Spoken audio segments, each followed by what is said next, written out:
What's going on YouTube? Gary here, gzduels, bringing you guys a duel video between my Chaos Ninjas and my opponent who's using Evilswarm or Verz, I think. So I normal summon Hanzo, trying to use this effect, but my opponent uses Valor, which is pretty sad.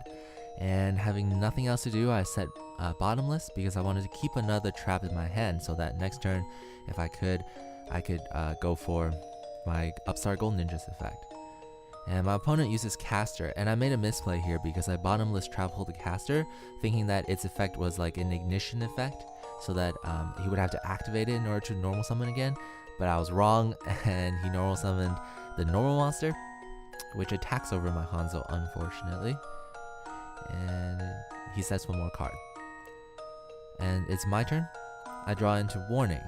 So I decided to special summon Photon Thrasher, see if there's maybe a bottomless or something like that. And seeing that there's no response, I normal summon another Golden Ninja. I thought if he uses Torrential, which he does, he would lose 2 cards and I would lose 2 cards. But then I do have Warning, so if he tries to go for his rabbit, exactly as I planned, I would be able to Warning, if not Torrential Tribute both his normal monsters. So he summons those Heliotropes, and I will attempt to Torrential Tribute. And of course he has the Infestation Virus. That's totally fine, it's just that I'll suffer a whole bunch of damage. And also, if you guys didn't know, the new ban list, or the confirmed March ban list, is out, and they hit Warning, and they put it to 1. So for this deck, there's some minor changes, and I'm just showing you guys that even with only 1 Warning, even though it's pretty crucial, especially in this scenario, even with 1 Warning, it's able to do its job because in place of the second Warning, I just put in a Solemn Judgment, which is, you know, in many ways better than Warning.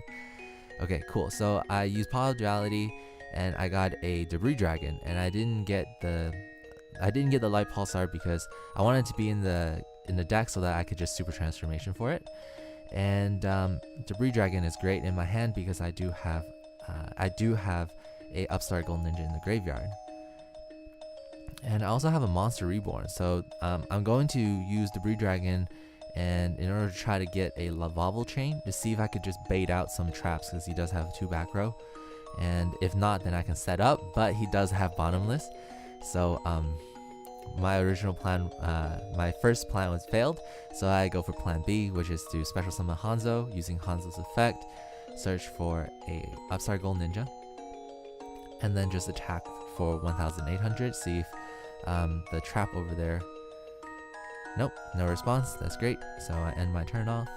I did set 1 card. I set my Dark Hole just to like bluff him, and also leaving Hanzo on the field like that with 1 back row gets your opponent a bit suspicious, and they might not push as hard as they would normally because they fear Super Transformation.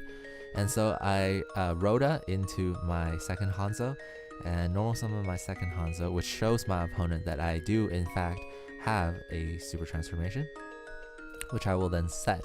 I did not go for any Exceed because I don't know what the back row is, and also I want to set the Super Transformation so that it gives my opponent a lot of pressure.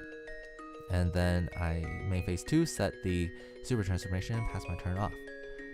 Okay, it's my opponent's turn. He has 3 cards. I have more cards than him. He sets 1 more. It seems like Evilswarm is such a back row heavy deck. And it's my turn. I battle phase. I attack with both Hanzo. Well, at least I try to. The first one goes through. The second one I try to attack. My opponent, the back row that I was so afraid of was a Compulse, which is great for me actually, because if you return Hanzo, I'll just use Hanzo's effect, allowing myself to get a second one. And seeing that you only have 800 damage, I'll just go for Cowboy in defense position and burn you for 800. And yeah, that's basically game. Thanks for watching, guys. This is gzduels signing out.